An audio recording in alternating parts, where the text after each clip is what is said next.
ظلم کے الزام سے خون کا ظالموں جواب دو، خون کا حساب دو، ظالموں جواب دو، خون کا حساب دو، ظالموں جواب دو، خون کا حساب دو۔ لبیک یا حسین، لبیک یا حسین، لبیک یا حسین، لبیک یا حسین، لبیک یا حسین۔ ظالموں جواب دو، خون کا حساب دو، ظالموں جواب دو، خون کا حساب دو۔ میرے بھائیوں نے بھی نعرہ لگوایا اور میرا دل کرتا ہے کہ میں ریاست کا گریبان پکڑ کے جھنجھوڑ کے یہی آواز اٹھاؤں۔ ظالموں جواب دو، خون کا حساب دو۔ جواب دو اس بات کا کہ کیا پاکستان میں رہنے والے شیعہ اس ملک کے شہری نہیں ہیں؟ کیا پاکستان کے شیعوں کے خون کا رنگ سرخ نہیں ہے؟ کیا پاکستانی پاکستان میں رہنے کے ٹیکس ادا نہیں کرتے؟ کیا پاکستانی اس ملک کی ترقی میں اپنا کردار ادا نہیں کر رہے؟ کیا پاکستانی جی ڈی پی میں، پاکستان کی اکانومی کی گروتھ میں اپنا کردار ادا نہیں کر رہے؟ تو کیوں پاکستانی شیعہ، بالخصوص پارا چنار کے شیعہ، کل رات ایک رپورٹ نظر سے گزری، جنوری 2017 سے لے کے جون 2017 تک کم سے کم 77 شیعوں کو شہید کیا جا چکا ہے، اور ان 77 شیعوں میں سے 60 سے 65 شیعوں کا تعلق پارا چنار کے علاقے سے ہے۔ کچھ کا تعلق کراچی سے ہے، کچھ کا تعلق خانے وال سے ہے، کچھ کا تعلق ٹنڈو محمد خان سے ہے، کچھ کا تعلق کوئٹہ سے ہے۔ تو کیا یہ پاکستانی شیعہ جن کو بالخصوص ایک سازش کے تحت نسل کشی کا نشانہ بنایا جا رہا ہے، یہ پاکستان کا حصہ نہیں ہے؟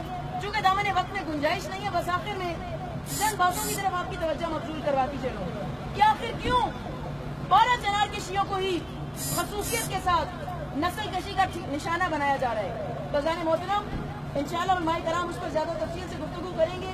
میں بس اتنی سی ہنٹ آپ کو دے دوں کہ یہ دو قبیلے، ایک پارا چنار کے توری اور بنگش قبیلے پارا چناری شیعہ، اور ایک دوسرے ہمارے کوئٹہ کے مظلوم ہزارہ قبیلے کے شیعہ، یہ وہ قبائل ہیں کہ جنہوں نے ہمیشہ پاکستان کا مقصد کیا، لا الہ الا اللہ، پاکستان سے محبت کے عملی ثبوت پیش کیے ہیں۔ خصوصاً پارا چنار کے شیعہ وہ شیعہ ہیں جو کہ افغانستان سے ملنے والے بارڈر پر طالبان کے سامنے سیسا پلائی ہوئی دیوار بن کر کھڑے ہیں، اور یہی ان کا قصور ہے۔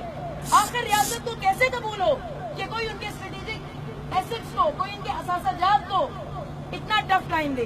یہ وجہ ہے کہ بنیادی طور پر پارا چنار کے شیعوں کو آئے روز موت کے گھاٹ اتار دیا جاتا ہے۔ لیکن میرا سلام ہو اپنے غیور، بہادر، اپنے غیرت مند پارا چنار کے بھائیوں پر کہ کئی دفعہ ریاست نے اس چیز کی کوشش کی کہ ان پر لشکر کشی کر کے انہیں ایک جنگ میں دھکیل دیا جائے اور اس کے بعد ان کا خاتمہ کیا جائے۔ لیکن سلام ہو پارا چنار کے شیعوں پر اور ان کے علماء کی بصیرت پر کہ جنہوں نے ہمیشہ پارا چنار کے شیعوں کو کسی بھی قسم کے جذباتی قدم سے باز رکھا۔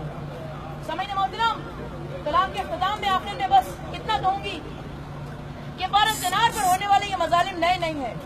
نہ ہم بھولے ہیں 2007 کا وہ بم دھماکہ جس میں 100 سے زیادہ شیعہ شہید ہوئے اور درجنوں زخمی ہو گئے، نہ ہم 2008 بھولے ہیں، نہ ہم اس سال کے آغاز میں ہونے والے سبزی منڈی پر ہونے والے بم بلاسٹ کو بھولے ہیں، نہ ہم اسی مہینے میں یکے بعد دیگرے ایک ہی دن میں 2 بم دھماکوں کو بھولے ہیں۔ میں اپنے میڈیا کے بھائیوں کے ذریعے، اور یقیناً یہاں پر ایجنسی کے افراد بھی موجود ہوں گے، میں انہیں یہ پیغام دینا چاہتی ہوں کہ اب تک شیعہ قوم نے صبر و ضبط کا دامن ہاتھ سے نہیں چھوڑا۔